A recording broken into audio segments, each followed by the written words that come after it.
কি করছেন sir? Sir চলুন, চা হয়তো হয়ে গেছে, ঠান্ডা হয়ে যাবে স্যার। মিস্টার অভয়, আমি ঠান্ডা চা খেতেই বেশি পছন্দ করি।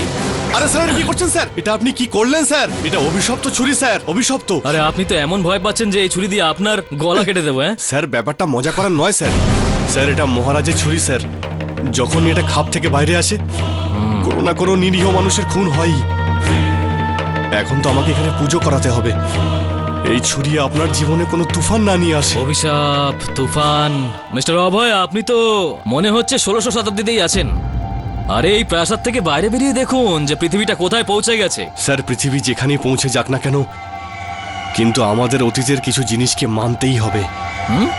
হয়তো সেটা কোনো মৃত্যুর সংকেত দিচ্ছে, আর এই ছুরিটা সেটার মধ্যেই একটা। যখনই এই ছুরিটা খাপ থেকে বাইরে বেরোয়, এর তেষ্টা তখনই মেটে যখনই কারোর রক্ত পান করে। আমরা তো সাধারণ মানুষ, একদিন মরে যাব, কিন্তু আমাদের প্রতিহিংসার আগুন এই ছুরিতে সারা জীবন চলতে থাকে। স্যার আপনি ছুরিটা রেখে দিন। অভয় বাবু, আপনার এই গল্প দিয়ে না খুব ভালো হরর ফিল্ম তৈরি করা যেতে পারে, আর সেটার নাম হবে তৃষ্ণার্ত ছুরি। আপনি হাসছেন স্যার? আপনি জানেন না এর ফল কি হতে পারে। আমাকে কালকে সকালে পুরোহিতকে ডেকে এখানে পুজো করাতে হবে, কারণ আপনি এই খুনি ছুরিটার ঘুম ভাঙিয়ে দিয়েছেন। একে আবার ঘুম পাড়াতে হবে। আরে ঠিক আছে ভাই, কাল সকালে এটা ঘুম পাড়িয়ে দেবেন। এখন চলুন, আরো কিছু দেখতে হবে। চলুন, আসুন। হ্যাঁ চলুন।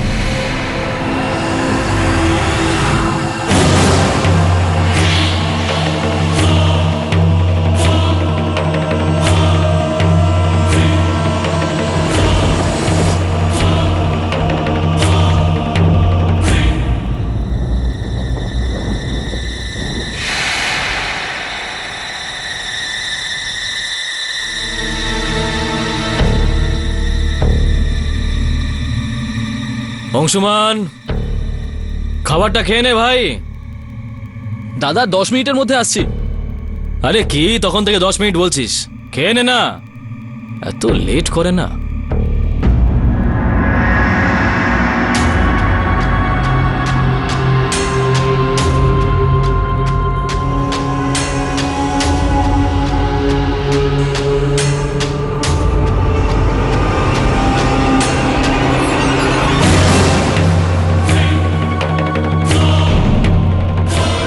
আরে এ কি, সেই ছুরিটা কোথায় গেল?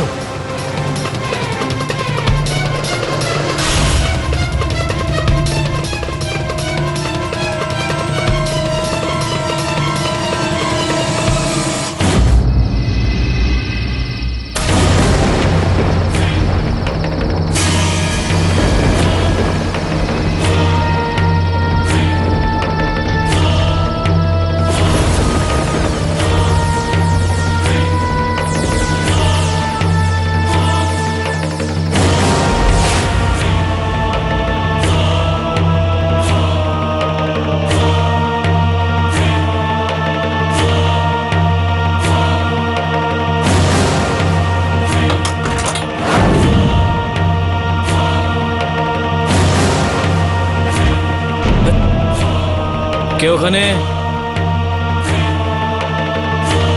আরে ওখানে কে?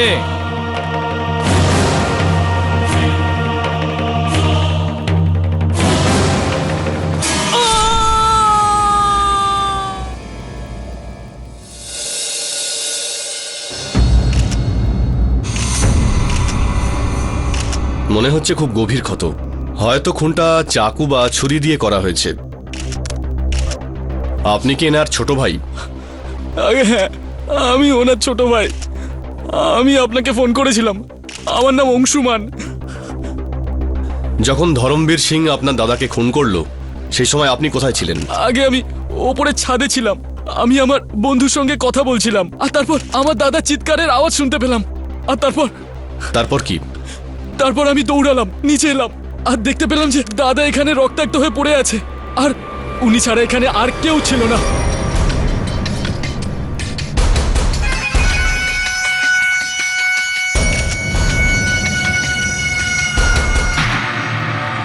কোন অস্ত্র দিয়ে খুন করেছেন আপনি? তলোয়ার দিয়ে না ছুরি দিয়ে? স্যার, পুরো বাড়ি তল্লাশি নিয়ে নিয়েছি, সব জায়গায়, কিন্তু কোথাও কোনো অস্ত্র পাইনি।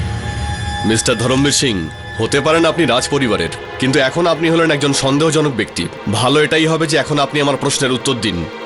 অস্ত্রটা কোথায় লুকিয়েছেন আপনি? তুমি যখন এলে তখন ওনার হাতে অস্ত্র ছিল?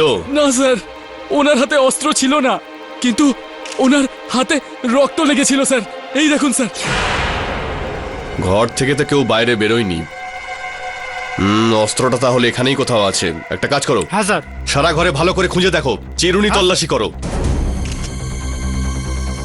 মিস্টার ধরমবীর, আপনার সঙ্গে অন্য কোনো ব্যক্তি ছিল না তো ফোন করার পরে যে অস্ত্র নিয়ে পগার পার হয়ে গেছে? দেখুন, আপনি যদি ভাবেন যে অস্ত্র না পাওয়া গেলে আপনি বেঁচে যাবেন, তাহলে এটা আপনি ভুল ভাবছেন। ইনি তো দেখছি একেবারে বোবা হয়ে গেছেন। তাহলে শুধু এটুকুই বলে দিন, খুন কেন করেছেন আপনি?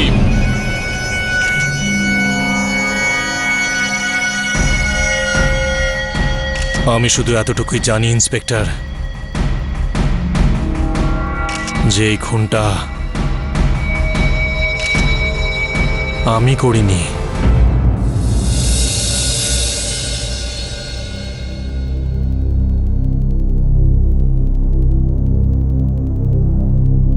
Good morning sir. Morning morning. Good morning boss. 6টার কি সময় করছেন ফ্লাইটটা আপনি? একটু তাড়াতাড়ি হয়ে যাবে, তাই না? স্যার আপনি কোথায় যাচ্ছেন? আমি না, আমরা সবাই যাচ্ছি হ্যাঁ, কোথায় বস? গোয়া। গোয়া? ওয়াও। আরে বাহ, দারুণ হবে বস। আমি ভাবলাম যে এর মধ্যে কোনো কাজ নেই, তাই একটু ঘুরে আসা যাক। কয়েকদিন বিচে একটু বিশ্রাম করব, একটু নিশ্চিন্তের ঘুম ঘুমাবো। Sir I love Goa and I love sea food. তুই গোয়ার সম্বন্ধে বেশ কিছু জানিস, তাই না? আরে বস, বলুন ভাই, কথা ছাড়ো। আমি না প্রত্যেক বছর নিউ ইয়ারে ওইখানেই থাকি আমার পুরো গ্রুপের সঙ্গে। হেভি মজা হয় বস, সলিড। ভাগ্যবান তুই। আমার তো মনেই পড়ছে না যে শেষ কবে আমি নিউ ইয়ার সেলিব্রেট করেছিলাম। এ কি কথা বলছো বস? ছোটবেলার বন্ধু ফোন করেছে জয়পুর থেকে। সাহিল, কি ব্যাপার ভাই, তুই তো আজকাল মনেও করিস না আমাকে। আরে বন্ধু এটা কি ফোন বলছিস বস। তুই? আচ্ছা, কি নাম তোর খুড়তুতো ভাইয়ের? রণবীর। তুই চিন্তা করিস না, আমি আসছি। আমি লড়বো ওর কেসটাকে। হ্যাঁ ঠিক আছে, চল, সি ইউ। হয়ে গেল গোয়া ঘোরা। কোনো ব্যাপার না, গোয়ার সমুদ্র তট না হোক, জয়পুরের খাবার দাবারও বেশ ভালো। কি? স্যার আমার ডাল বাটিও পছন্দ। এ পুরো খেয়ে করে কি? চলো প্রস্তুতি নিয়ে নাও।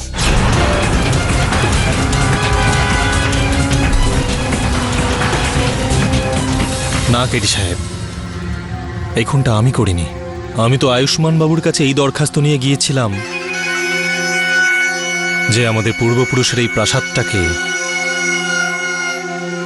সাধারণ মানুষের বিনোদনের আখড়া যেন না বানানো হয়। তো আপনি চাইছিলেন না যে ওখানে মিউজিয়াম হোক? আমি কেন? আমাদের বংশের কোনো রাজাই এই ব্যাপারটা মেনে নেবে না। এই রকম কথা শুনলে আমাদের পূর্বপুরুষরা নিশ্চয়ই রেগে যেতেন যে ওনাদের তৈরি করা এই মহলে, ওনাদের তৈরি করা এই অসাধারণ প্রাসাদে সরকার অধিগ্রহণ করবে। সাধারণ মানুষের জন্য সেখানে একটা মিউজিয়াম মাত্র তৈরি করা হবে। তো এটা স্পষ্ট যে আয়ুষ্মান আপনার এই আবেদনকে তোয়াক্কা করেনি কোনো। আমার অনেক বোঝানোর পরে ওর কানে আসল কথাটা ঢোকেনি। আমি ওকে এটাও জানিয়েছিলাম যে এই প্রাসাদই হলো আমাদের শেষ রোজগারের একমাত্র রাস্তা, কিন্তু এই কথাটাও তার মাথায় ঢোকেনি। এই বিষয়টাকে নিয়ে আপনাদের দুজনের মধ্যে বেশ তর্ক বিতর্ক হয় নিশ্চয়ই, আর পরিস্থিতি হাত থেকে বেরিয়ে গেছে নিশ্চয়। কেটি সাহেব, আপনি আমার কথা বিশ্বাস করুন, উত্তেজনা অবশ্যই ছিল, কিন্তু আমি এটা কখনোই চাইনি যে তার পরিণাম এই রকম হোক। The court is called to order. Your honour, কেসটা আয়নার মতো পরিষ্কার। এতে কোনো সন্দেহই নেই যে আয়ুষ্মান খান্নার হত্যা ধরমবীর সিং বুন্দেলাই করেছেন। অনার, এরকমটা মনে হচ্ছে যে এই রাথোর বাবুর ওকালতির বদলে আপনার ওই চেয়ারের দিকে বেশি নজর। সেই কারণেই তো এই কেসটা শুরু হওয়ার আগেই উনি সিদ্ধান্ত বলে যাচ্ছেন। মিস্টার রাজবীর, খুনি কে আর কে নয় সে বিচারটা আমার উপর ছেড়ে দিলেই ভালো হয়। Please call your first witness. Sorry your honour, পরশুদিন ঠান্ডা আইসক্রিম খেয়েছিলাম, সেজন্য। আইসক্রিম তো ঠান্ডা জিনিসপত্র। যতদূর আমার সাধারণ জ্ঞান রয়েছে, একটু গরম করুন আপনার এই কেসটা। আপনার সাক্ষীকে ডাকুন। আমি আয়ুষ্মান খান্নার ছোট ভাই অংশুমান খান্নাকে কাঠগড়ায় ডাকার জন্য অনুমতি চাইছি। অনুমতি দিলাম। অংশুমান বাবু, গত 14 তারিখ রাতে আয়ুষ্মান খান্নাকে খুন মিস্টার ধরমবীর সিং যদি করে... I object your honour. Oh, I am sorry, আমি অন্যভাবে বলছি। অংশুমান বাবু, গত 14 তারিখ রাতে যখন আপনার ভাইকে খুন করা হলো তখন আপনি কোথায় ছিলেন? আগে আমাদের বাড়িতে মোবাইলের নেটওয়ার্কের একটু প্রবলেম আছে, সেই জন্য আমি বাইরে ব্যালকনিতে আমি আমার বন্ধুর সঙ্গে কথা বলছিলাম। হ্যাঁ কপিল, হ্যাঁ বল ভাই। আরে না রে ভাই, কিচ্ছু না সেরকম, এই নেটওয়ার্কের সমস্যা। তারপর কি হলো? তারপর হঠাৎ করে কলিং বেল বাজলো। এই সময় আবার কে এলো?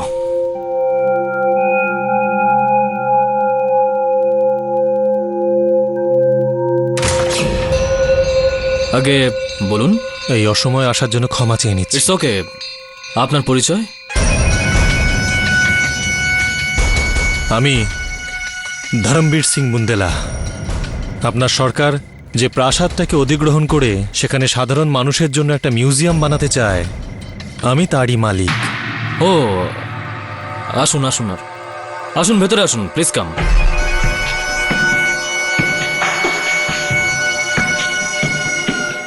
এবার বলুন ধরমবীর বাবু, কি নেবেন আপনি? চা, কফি, ঠান্ডা? দয়া করে ব্যস্ত হবেন না। আমি এখানে আমার প্রাসাদের সম্পর্কে আপনার সাথে কিছু কথাবার্তা বলতে এসেছি। কথা বলতে বলতে আমি আমার ছোট ভাইয়ের সঙ্গে পরিচয় করাতে ভুলে গেছি। ও হলো অংশুমান, আমার ছোট ভাই। আমি একান্তে কথা বলতে চাই। ধরমবীর বাবু, ও হচ্ছে আমার সব থেকে প্রিয়, আর আমরা দুজন একে অপরকে কোনো কথা লুকাই না। আপনি ওর সামনে কথা বলতে পারেন। ইটস ওকে দাদা, আপনারা দুজনে কথাবার্তা বলুন। এমনিতেও আমি কপিলের সঙ্গে একটু কথা বলবো, তো আমি ওপরে গিয়ে কথা বলছি। ঠিক আছে।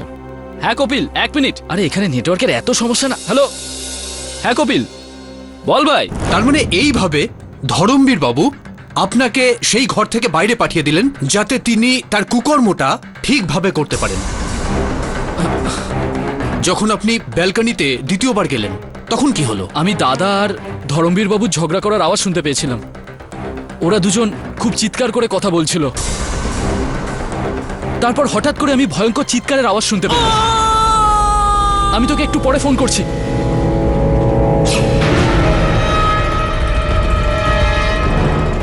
মেরে ফেলেছিস তুই, আমার দাদাকে মেরে ফেলেছিস তুই। Hello hello, police station sir, আপনি তাড়াতাড়ি চলে আসুন এখানে। আমার দাদা খুন হয়ে গেছে স্যার। আপনি অ্যাড্রেস নোট করুন স্যার, খুনি আমার সামনেই রয়েছে স্যার। আপনি তাড়াতাড়ি চলে আসুন স্যার।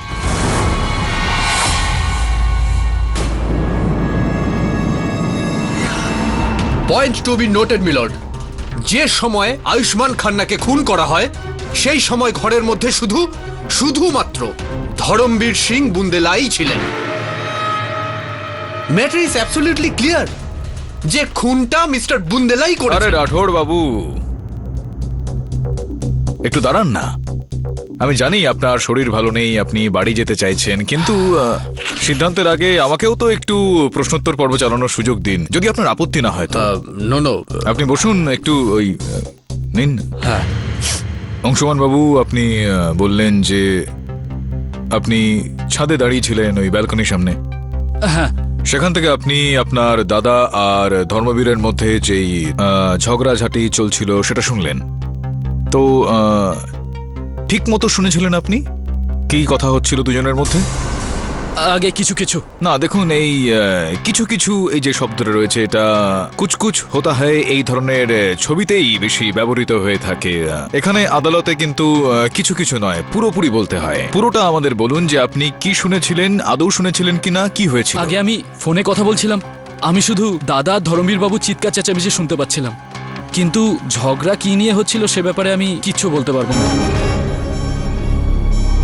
মানে আওয়াজটা শুনেছিলেন, কিন্তু শব্দ কি উচ্চারিত হচ্ছিল সেটা শোনেননি আপনি। যাই হোক না কেন, তো কতক্ষণ ধরে এই তর্ক বিতর্ক চলছিল তাদের মধ্যে? এই ধরুন 10-12 মিনিট ধরে। আচ্ছা 10-12 মিনিট ধরে, বেশ দারুণ ঘড়ি পরেছেন তো আপনি, আর দামিও মনে হচ্ছে খুব। এটা অবশ্যই সুইস মেড হবে, তাই না?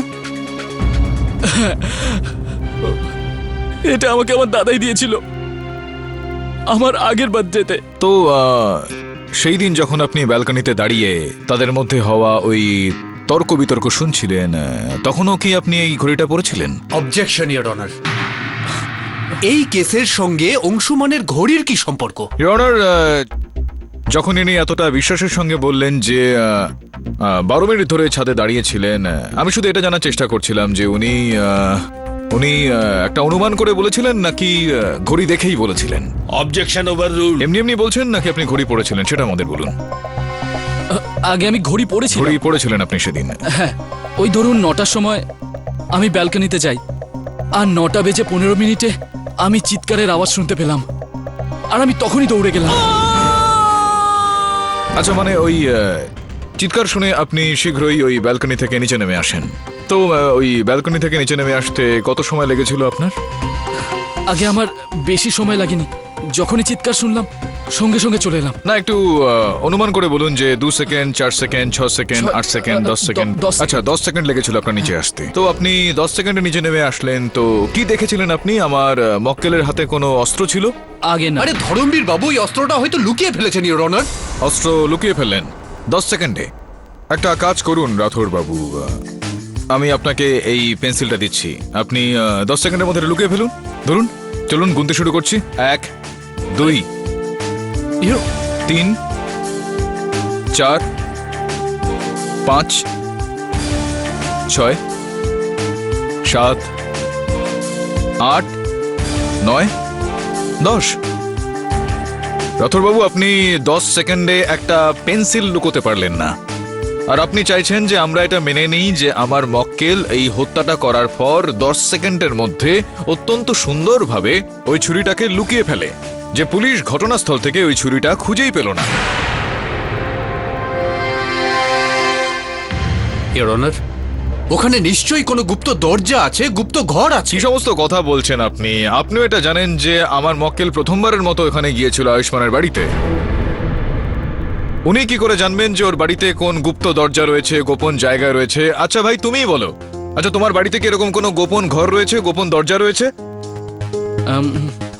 আগে না। নেই সেখানে, your honour. No more questions.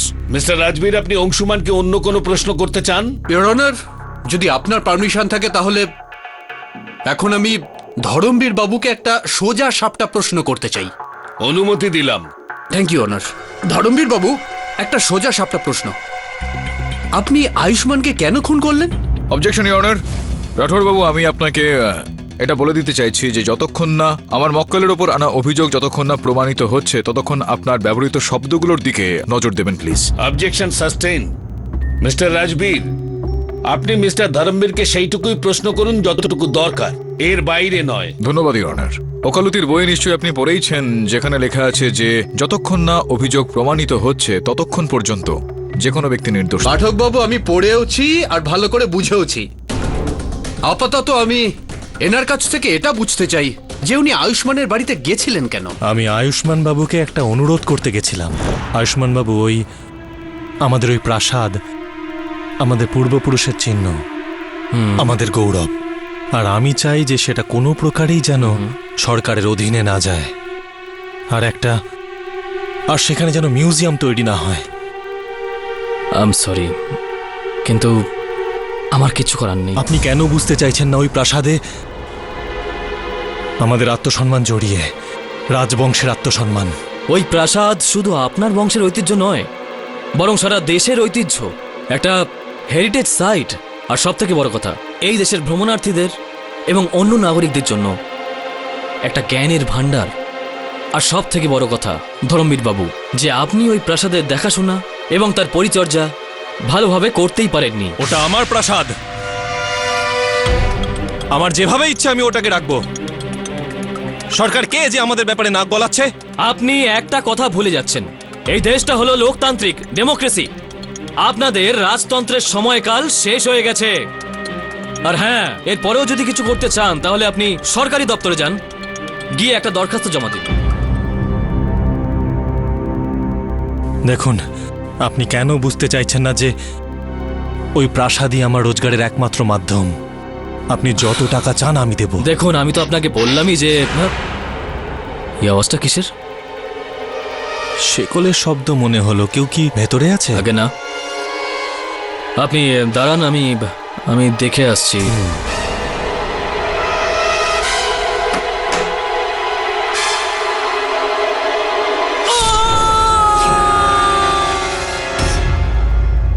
তাহলে আপনি এটা বলতে চাইছেন যে ওই বাড়িতে আপনারা 3 জন ছাড়া আরো একজন ছিল যে কিনা ঘরের ভেতরে লুকিয়েছে? হ্যাঁ। আপনি প্লিজ কখনো লেখক হবেন না, কারণ আপনি খুবই খারাপ গল্প বলেন। পুলিশের কথা অনুযায়ী তারা সেখানে এরকম কোনো প্রমাণই পায়নি যা এটা প্রুফ করে যে ওখানে চতুর্থ আরো একজন ছিল। আর তাছাড়া আয়ুষ্মানও এই কথা বলেছে যে ওখানেও একলা ছিল আর একটাই দরজা ছিল। তাহলে আপনি কিসের ভিত্তিতে এটা বলছেন যে খুনি অন্য কেউ? ধর্মাবতার, ওই সময় আয়ুষ্মান বাড়িতেই ছিল। হতে পারে যে এই খুনটা সেই করেছে। এসব কি যাতা বলছেন আপনি?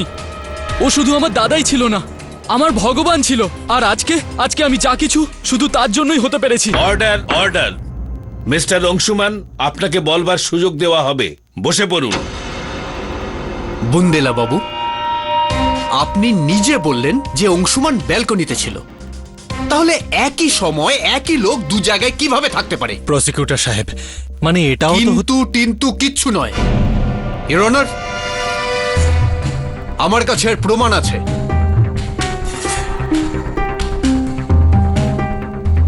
এটা হলো অংশুমানের ফোন রেকর্ডস, যাতে দেখা যাচ্ছে ঠিক যে সময় আয়ুষ্মানকে খুন করা হয় তখন ও ফোন করছিল।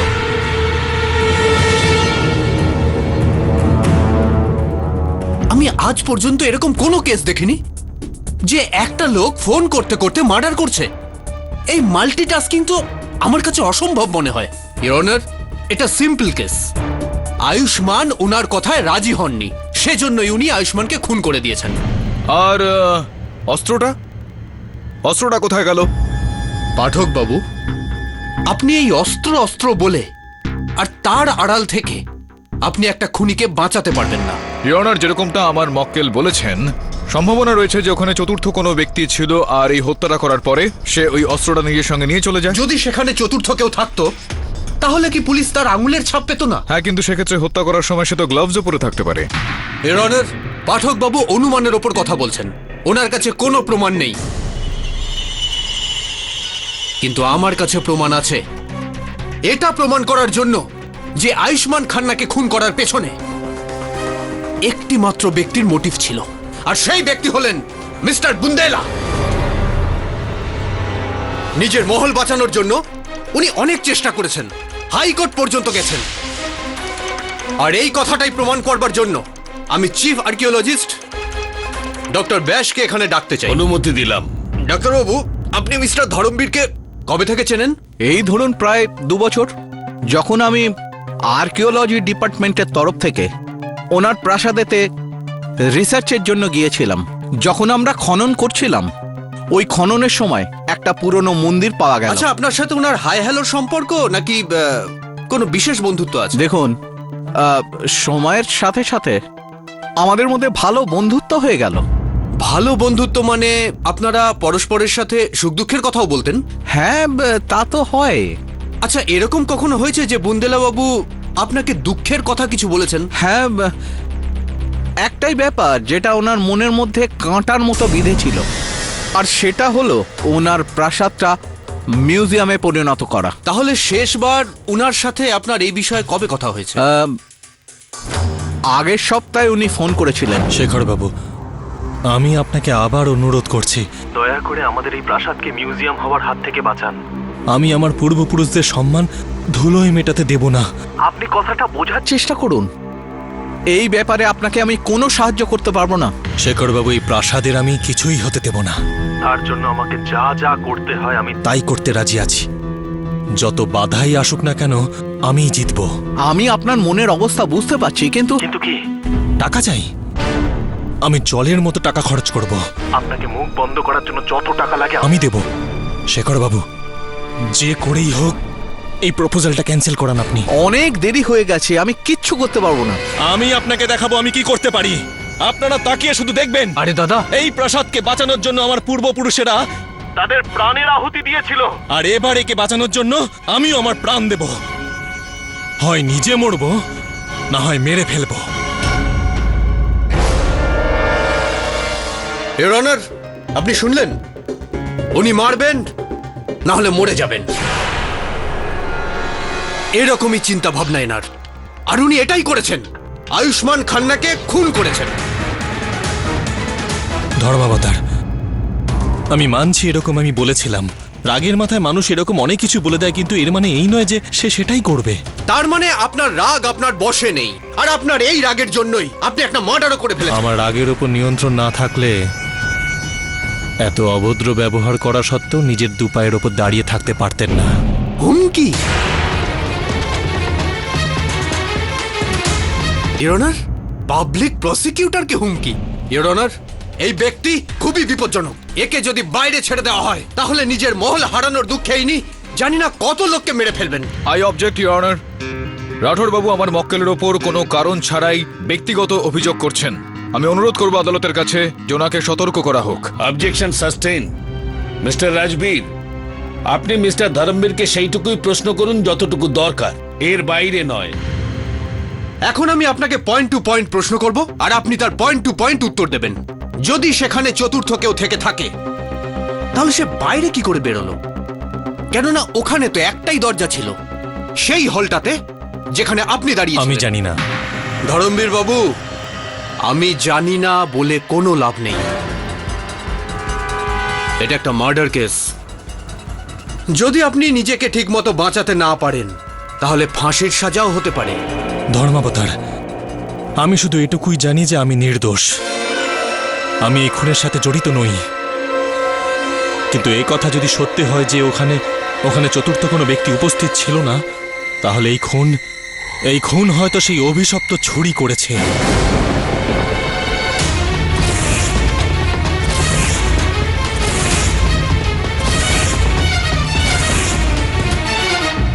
জানি না সেটা কত বছর ধরে কত অগন্তি মানুষের প্রাণ নিয়েছে। কি বললেন আপনি?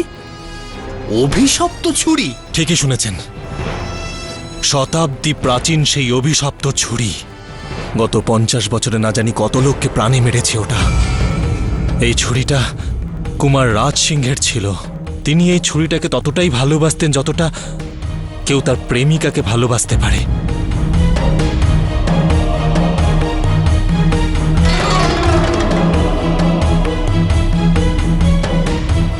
দিন রাত শুধু ওই ছুরিটাকেই দেখতে থাকতেন। কিন্তু 13ই জুন 1910 একটা ঘটনা ঘটেছিল।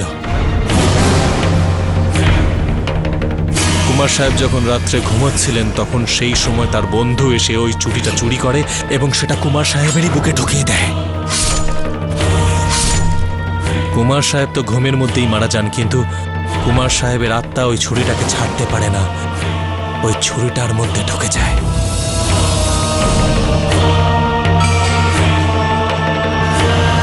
আজও কুমার সাহেবের আত্মা ওই অভিশপ্ত ছুরির ভেতরেই আছে। তাই কেউ যদি ওই ছুরিটাকে খাপ থেকে বার করতে চায়, ওই অভিশপ্ত ছুরি তাকে প্রাণে মেরে ফেলে।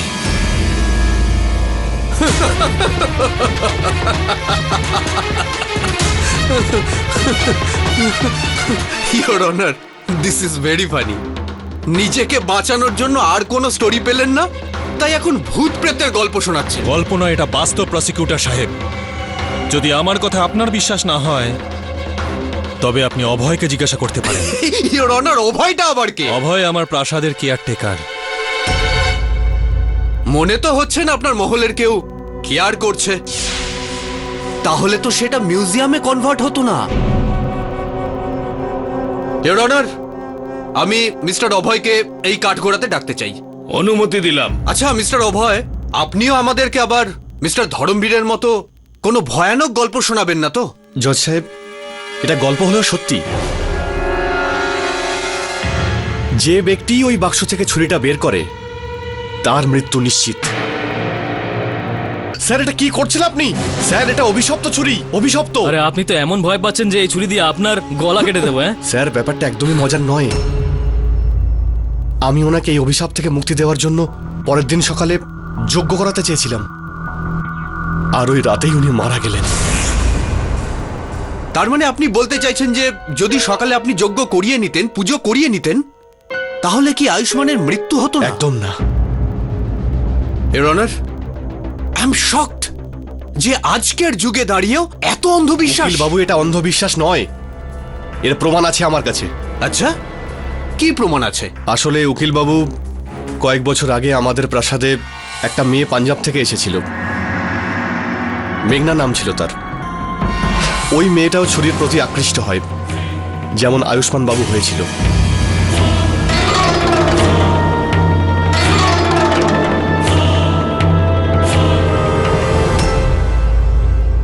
আর জজ সাহেব, ওই কেসেও কোনো অস্ত্র পাওয়া যায়নি। অভয়বাবু, তাহলে আপনি বলতে চাইছেন যে সেই অভিশপ্ত ছুরি আপনার মহল থেকে পাঞ্জাবে গেল, ওখানে ওই মেয়েটাকে খুন করলো, আর তারপরে আবার আপনার মহলে ফিরে এলো? আর এই কথাটা, আমার কথা বিশ্বাস করুন বা না করুন, যা আমি দেখেছি শুনেছি সেটাই আমি আপনাকে বলছি। এই ঘটনাটা প্রাসাদে অনেকেই দেখেছে আর শুনেছে। ইওর অনার, মিস্টার অভয় এই সমস্ত অযৌক্তিক কথা বলে আদালতে সময় নষ্ট করছেন। আমি রিকোয়েস্ট করবো যে আমি যেন আমার দ্বিতীয় সাক্ষীকে ডাকতে পারি। এই এক মিনিট দাঁড়ান একটু। আপনার যদি আপত্তি না থাকে তো একটা দুটো প্রশ্ন আমিও জিজ্ঞেস করি। মনে হচ্ছে আপনার ভয়ানক গল্পের প্রতি ইন্টারেস্ট আছে। দু চারটে আপনিও শুনে নিন। রাঠোরবাবু, কোনটা গল্প আর কোনটা বাস্তব সেই সিদ্ধান্তটা মহামান্য বিচারককেই করতে দিন। অভয়বাবু, যে সময় আয়ুষ্মান বাবুকে হত্যা করা হয়, আপনি কি করছিলেন তখন? কোথায় ছিলেন? উকিল বাবু, আমি ওই সময় প্রাসাদের অফিসে কাজ করছিলাম। আর দাদাকে ধর্মবীরই খুন করেছে। কি? আয়ুষ্মান বাবু খুন হয়েছে? আর ফোনে কথাবার্তা বলার পর ঠিক কি ঘটলো? অংশুমান বাবু আমাকে বললেন যে ওনাকে খুন ধরমবীর বাবু করেছেন। উকিল বাবু, আমি বুঝে গেছি যে এই কাজটা ওই অভিশপ্ত ছুরির।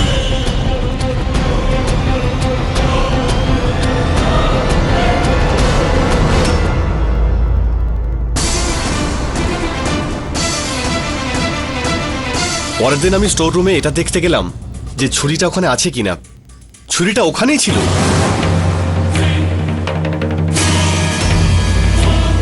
মিস্টার অভয়, ওই অভিশপ্ত ছুরিতে আপনি মিস্টার আয়ুষ্মানের রক্তের দাগ পেয়েছেন কি পাননি? না, কোনো চিহ্নই ছিল না। Very interesting. Your honour, inner automatic অভিশপ্ত ছুরি নিজেই খুন করে আবার নিজেই মহলে ফিরে আসে, আর নিজেকে ধুয়ে পরিষ্কার করে সেটেল হয়ে যায়। এরকম ছুরি যদি আমার কাছে থাকতো, আমি ওটাতে বসতাম আর উড়ে সুইজারল্যান্ডে চলে যেতাম। নাক দিয়ে যা গড়াচ্ছে আপনার, সুইজারল্যান্ড গেলে তো সেগুলো সব কুলফি হয়ে জমে যাবে। এনিওয়ে, তাহলে পাঠক বাবু, এই গল্পের সম্পর্কে আপনার কি ধারণা? অভিশপ্ত ছুরি, এই সমস্ত জিনিসে কি আপনি বিশ্বাস করেন? কেননা আমি জানি যে এই ধরনের কুসংস্কার বিশ্বাস করা সেগুলো অবৈজ্ঞানিক তো বটেই, আর এটা ঠিক পদ্ধতিও হবে না। কিন্তু ইওর অনার, সম্ভাবনা তো রয়েছে যে চতুর্থ কেউ ওই ঘরে ছিল হয়তো, যে ওই ছুরিটাকে ব্যবহার করেছিল এই হত্যাটা করার জন্য।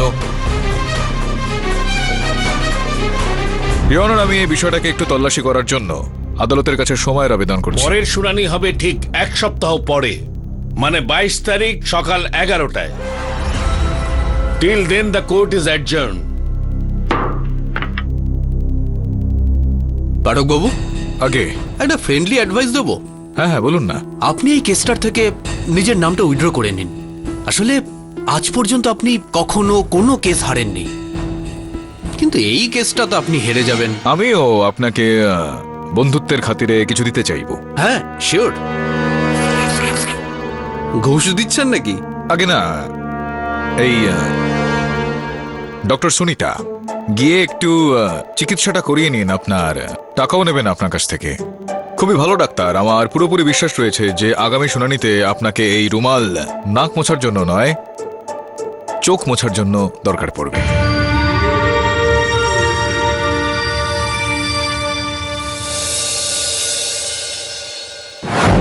কামিন। ডক্টর বশিষ্ঠ, আরে কেডি, এসো এসো। হ্যাঁ, কেমন আছেন কি আপনি? খবর? খুব ফিট দেখাচ্ছ। তোমাকে তো দেখে মনে হচ্ছে তুমি জিম টিম করছো। হ্যাঁ ডাক্তারবাবু, কি বলবো আর, আমি তো সবসময় বলি যে ব্যায়াম করলে শুধুমাত্র শরীর নয়, মানসিকভাবেও বেশ ভালো থাকা যায়। আর একজন ভালো বুদ্ধিমান উকিলের এটাই সবচেয়ে বড় অস্ত্র। আজ তোমাকে এমন কিছু বলবো যার ফলে তুমি একটা বড় শক্তিশালী অস্ত্র পেয়ে যাবে, যাতে কোর্টে তোমার দলিলটা ভালো করে পেশ করতে পারো। এই হলো আয়ুষ্মানের ফরেন্সিক রিপোর্ট। এই রিপোর্টটা থেকে বোঝা যায় যে ওর ছাতির ক্ষততে কিছু কেমিক্যাল পাওয়া গেছে, যার ব্যবহার ব্রাশ আর কপারের মেটাল পলিশে করা হয়ে থাকে। যার মানে এটা দাঁড়াচ্ছে ডাক্তারবাবু যে যখন হত্যাটা করা হয়েছিল তার ঠিক কিছু সময় আগেই ওই অস্ত্রটাকে পালিশ করা হয়েছিল। এক্স্যাক্টলি। আর কোনো বিশেষ তথ্য ওই অস্ত্রটার ব্যাপারে? দেখো কেডি, আয়ুষ্মানের ছাতির ঘা আমি যখন মেপে দেখলাম, তাতে হয়তো দেখা যাচ্ছে ঠিক এই ধরনের অস্ত্র ব্যবহার করা হতে পারে। একটা এমন ছুরি যেটা অন্তত 10 ইঞ্চি লম্বা আর 2.5 ইঞ্চি চওড়া হবে। আই সি, লম্বায় 10 ইঞ্চি, চওড়ায় 2.5 ইঞ্চি। এখন ডাক্তারবাবু এটা দেখতে হবে যে আপনি এই যে বর্ণনাটা দিলেন সেটা ওই বাদশাহী ছুরিটার সঙ্গে মিলে যায় কিনা। স্যার কিন্তু আমরা এটা করব কি করে? ভালো প্রশ্ন করুন। এটা হলো ওই বাড়িটার নকশা। খুব সন্তর্পণে এখানে প্রবেশ করতে হবে আর ওই বাদশাহী ছুরিটা সম্বন্ধে জানতে হবে। স্যার একটা আইডিয়া আছে। বল।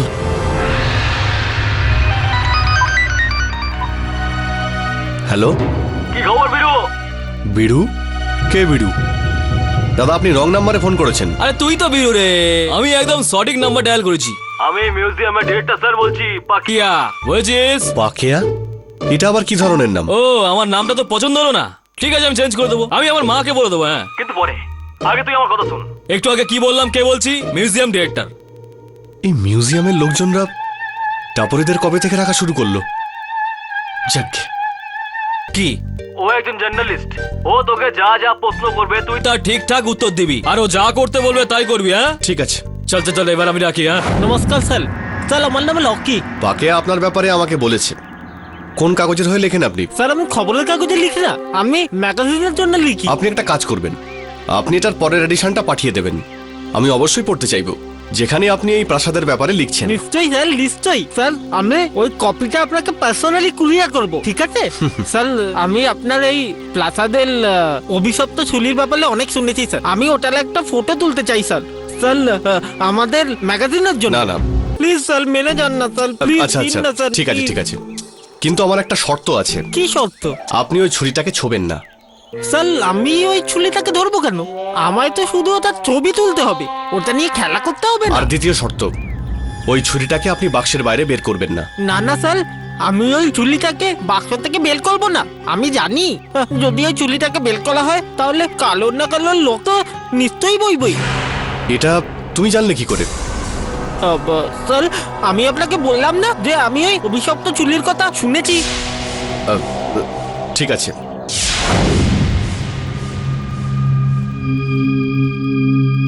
নাও এবার ফটো তোলো। স্যার অভিশপ্ত চুলি? Sir thank you very much. তাহলে আমি এখনই তো তার ছবি তুলে নিচ্ছি। Sir thank you very much. Sir একটু ক্যামেরাতে লেন্স লাগাতে তো 2 মিনিট লাগবে স্যার। স্যার আমি প্রথমবার এই অভিশপ্ত চুলিটাকে দেখছি স্যার।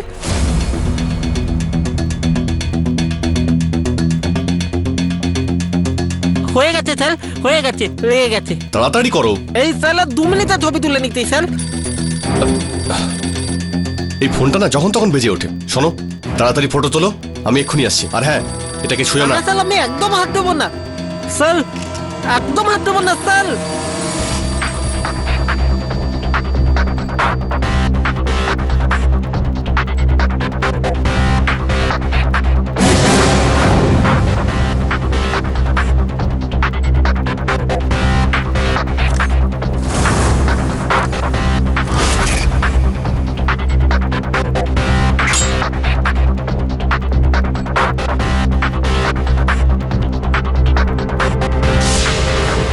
জানেন এইসব ফোন কে করে? সব রং নাম্বারের ফোন। স্যার লং নাম্বার ছিল স্যার, হ্যাঁ। আমারও অনেকগুলো লং নাম্বার আছে, বিশেষ করে মেয়েদের। ফটো তোলা হয়ে গেছে? ফটোগ্রাফ নিয়ে দিতে স্যার, থ্যাংক ইউ ঠিক ভেরি আছে। মাচ, থ্যাংক ইউ সো তোমার এই মাচ, আর্টিকেলটা যেন অনেক সাকসেসফুল হয়। Thank you sir, thank you. Most welcome.